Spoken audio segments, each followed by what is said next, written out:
नमस्कार, मैं Jully Tiwari. Daily news में आप सभी का स्वागत है। तो चलिए नजर डालते हैं आज के कुछ मुख्य समाचारों पर। सिंधु भवन में उल्लासनगर महानगर पालिका की स्पर्धा परीक्षा मार्गदर्शन कार्यशाला, छात्र छात्राओं के लिए विशेष अवसर। उल्लासनगर महानगर पालिका द्वारा एक शानदार स्पर्धा परीक्षा मार्गदर्शन कार्यशाला का आयोजन सिंधु भवन उल्लासनगर 3 में किया गया। इस कार्यक्रम का उद्घाटन मान्यवरों के हाथों से हुआ, जिसमें प्रमुख अतिथि के रूप में माननीय श्रीमती मनीषा आव्हाडे प्रशासक तथा आयुक्त और माननीय श्री पंकज सिरसाट उपस्थित थे। इसके बाद स्पर्धा परीक्षा मार्गदर्शन सत्र आयोजित किया गया। इस सत्र में छात्रों को विभिन्न परीक्षा प्रक्रियाओं और तैयारी की रणनीतियों के बारे में बताया गया।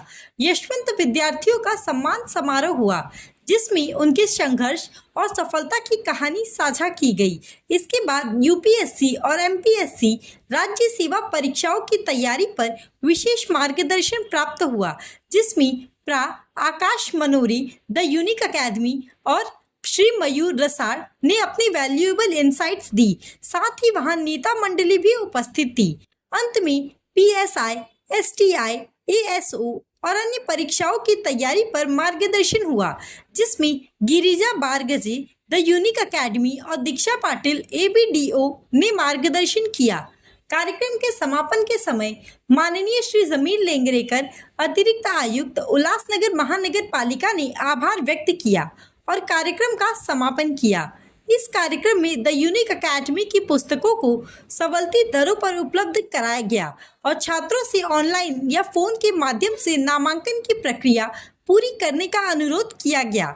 यह कार्यशाला छात्रों के लिए एक बेहतरीन अवसर साबित हुई, जिससे भी आगामी प्रतियोगी परीक्षाओं के लिए मार्गदर्शन प्राप्त कर सकते हैं।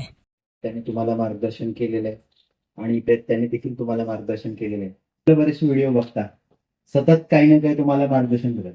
आता काय झालं की मार्गदर्शनाचा डोस खूप झालेला आहे आणि कृती करण्याची वेळ आहे।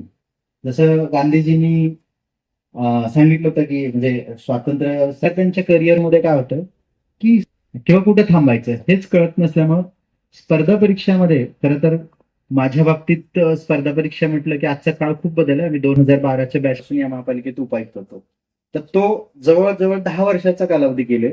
या 10 वर्षामध्ये परीक्षांचा जो स्वरूप आहे त्याच्यामध्ये बदल होत आलेला आहे।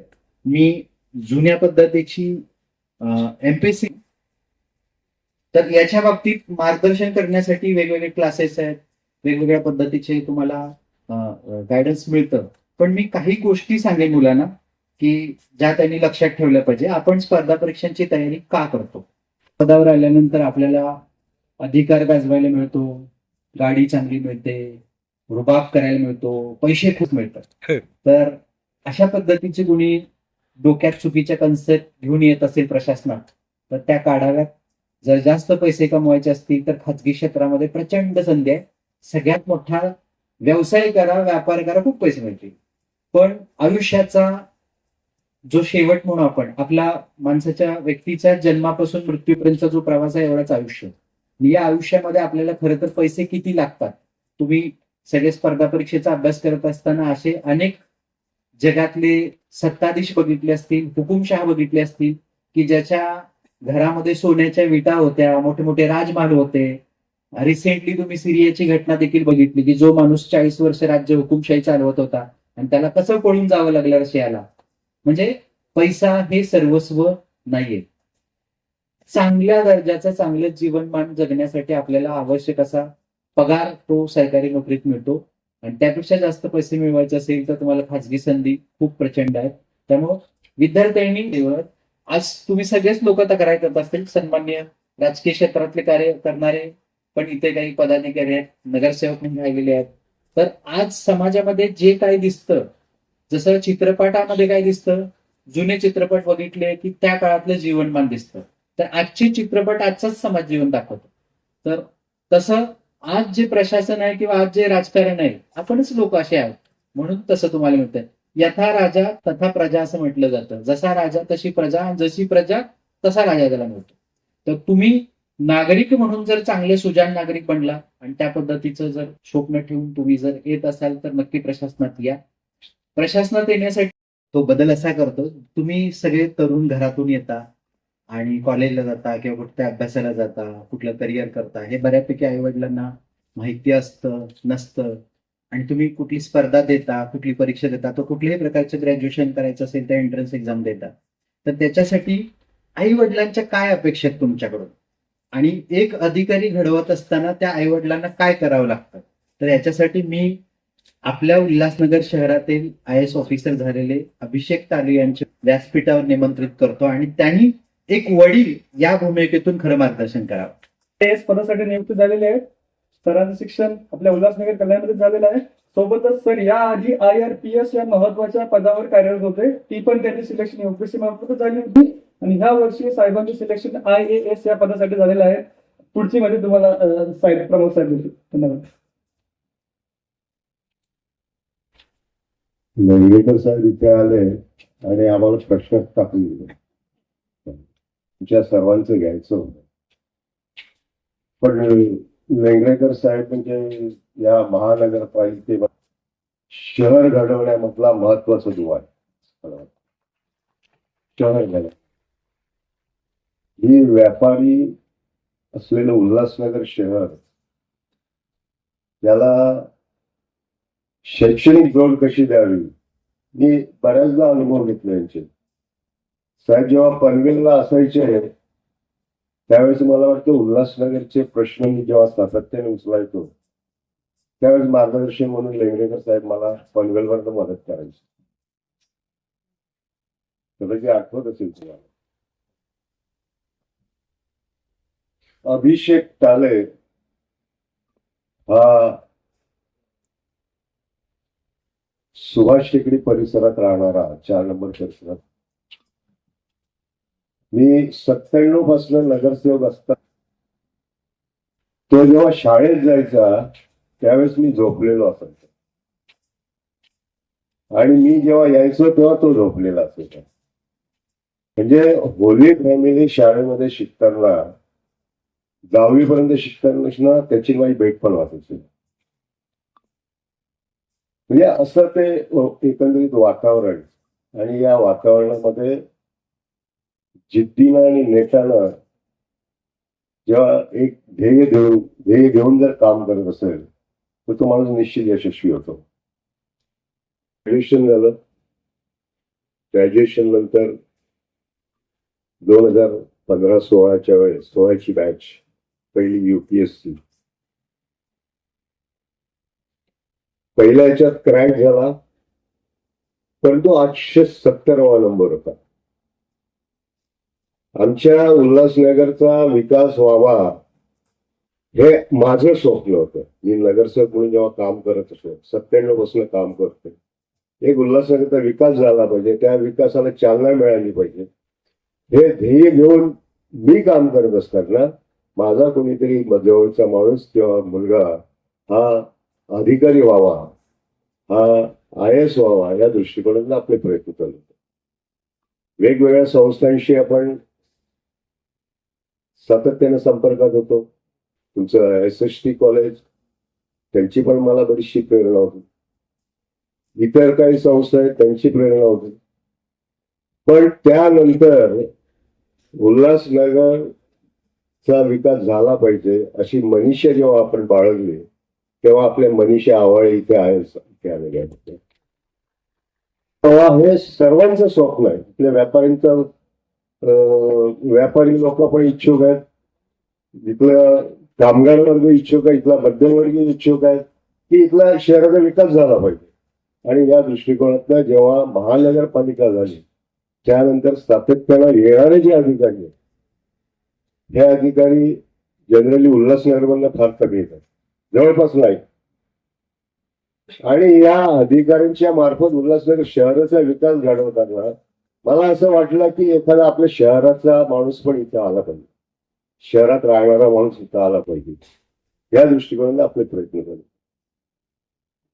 सातत्याने एकच असते. मला वाटतं मध्ये मी भाषण ऐकताना आकाश सरांनी नीतिमत्ता, बरोबर, नीतिमत्ता हा विषय असा आहे की जो या देशाचा, या राज्याचा, या शहराचा घटक आहे. जे कुटुंब आहे त्या कुटुंबाचे त्याचे आई वडील जे असतात ते आई वडील हे कुटुंबाला घेऊन येतात, समाजाला घेऊन येतात, समाजाला घेऊन ते मोठे होतात. आणि अशा वेळेस जर तुमचा मुलगा IAS होऊ दे, नाही तर IPS होऊ दे, नाही तर अजून काही होऊ दे, मिनिस्टर होऊ दे, पण तो जेपर्यंत समाज घडवत नाही, जेपर्यंत कुटुंब घडवत नाही, जेपर्यंत राज्य घडवत नाही, तेपर्यंत त्याच्या पदाला आता कुठलीही किंमत नाही. माझं मित्रांना सांगणं एवढंच आहे की तुम्ही ह्या स्पर्धा परीक्षा देताना एक कायम लक्षात ठेवलं पाहिजे की आपलं कुटुंब घडलं पाहिजे, आपलं कुटुंब घडलं पाहिजे, आपला समाज घडला पाहिजे, आपलं शहर घडलं पाहिजे, आपला देश घडला पाहिजे. या दृष्टिकोनातनं तुम्ही कितीही उच्च पदावर गेला तर त्याची गरिमा जी आहे ती टिकत राहते आणि किंमत. म्हणून विद्यार्थ्यांना माझं एक प्रामाणिकपणे सांगणं आहे की त्यांनी कायम लक्षात ठेवलं पाहिजे की आपल्याला समाजासाठी जगायचं, आपल्याला देशासाठी काम करायचं. या भावनेतनं जर तुम्ही या स्पर्धा परीक्षा दिल्या तर मला वाटतं हा देश मोठा व्हायला काय हरकत नाही, घडायला काय हरकत नाही. आणि या दृष्टिकोनातनं आज एक IAS झाला, उद्या या संपूर्ण शहरामधनं कमीत कमी 2-5 जरी IAS निघाले, IPS निघाले, IFS निघाले, सर्वजण तेवढ्या मोठ्या संख्येने इथे आलात त्याबद्दल महानगरपालिका सातत्याने UPSC MPSC स्पर्धा परीक्षा किंवा शिक्षण क्षेत्रामध्ये मी आणि लेंगरेकर साहेब जवळपास मला वाटतं ते इथे उपायुक्त होते, इथून ते पनवेलला उपायुक्त होते, सोलापूरला गेले, सोलापूरनं मंत्रालयात गेले, मंत्रालयात परत उल्हासनगरला आले. परंतु आमची जी कनेक्टिव्हिटी होती ती सातत्याने होती, सातत्याने आम्ही चर्चा करत होतो. पण मित्रांनो समाजात काय आपलं शहर घडलं पाहिजे, आपला देश घडला पाहिजे. या दृष्टिकोनातनं तुम्ही कितीही उच्च पदावर गेला तर त्याची गरिमा जी आहे ती टिकत राहते आणि किंमत. म्हणून विद्यार्थ्यांना माझं एक प्रामाणिकपणे सांगणं आहे की त्यांनी कायम लक्षात ठेवलं पाहिजे की आपल्याला समाजासाठी जगायचं, आपल्याला देशासाठी काम करायचं. या भावनेतनं जर तुम्ही या स्पर्धा परीक्षा दिल्या तर मला वाटतं हा देश मोठा व्हायला काय हरकत नाही, घडायला काय हरकत नाही.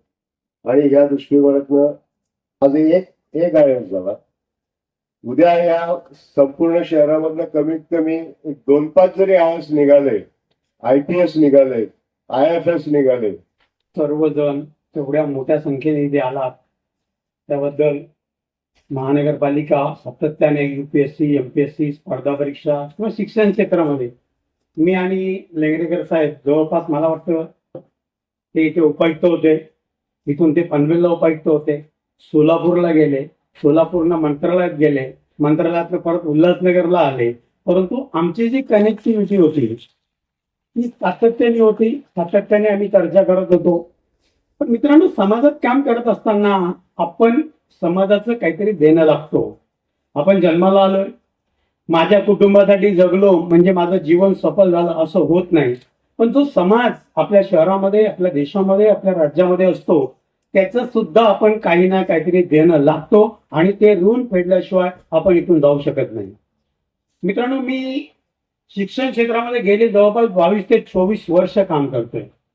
मग तुमच्या स्कॉलरशिपचा विषय असेल, महापालिका शाळांचा विषय असेल, महापालिका शाळांच्या पुनर्बांधणीचा विषय असेल किंवा लायब्ररी असेल. उल्हासनगर शहरामध्ये पूर्वी एकही लायब्ररी नव्हती. मी एक दिवस माझ्या मित्राबरोबर एका ठिकाणी गेलो, तो बोलला माझा भाऊ अभ्यास करतोय, आपण जरा भेटून येऊया. ते 2 BHK चा फ्लॅट होता आणि त्या 2 BHK च्या फ्लॅटमध्ये 15 विद्यार्थी अभ्यास करत होते आणि एका विद्यार्थ्याला महिन्याला 3,000 रुपये द्यायला लागत होते. आता जे विद्यार्थी स्लम एरियामध्ये राहतात, झोपडपट्टीमध्ये राहतात, ज्यांचे वडील हातमजुरी करतात, हातावर कमवतात, असे विद्यार्थी सुद्धा खूप हुशार असतात, त्यांची सुद्धा शिक्षणाची इच्छा असते. नमस्कार, मी अजय साबळे, उपायुक्त उल्हासनगर महानगरपालिका. उल्हासनगर महानगरपालिकेमार्फत आज आपण 5 फेब्रुवारी 2025 रोजी स्पर्धा परीक्षा MPSC UPSC मार्गदर्शन कार्यशाळा आयोजित केली होती. या कार्यशाळेला भरपूर विद्यार्थ्यांनी 250-300 विद्यार्थी आले होते.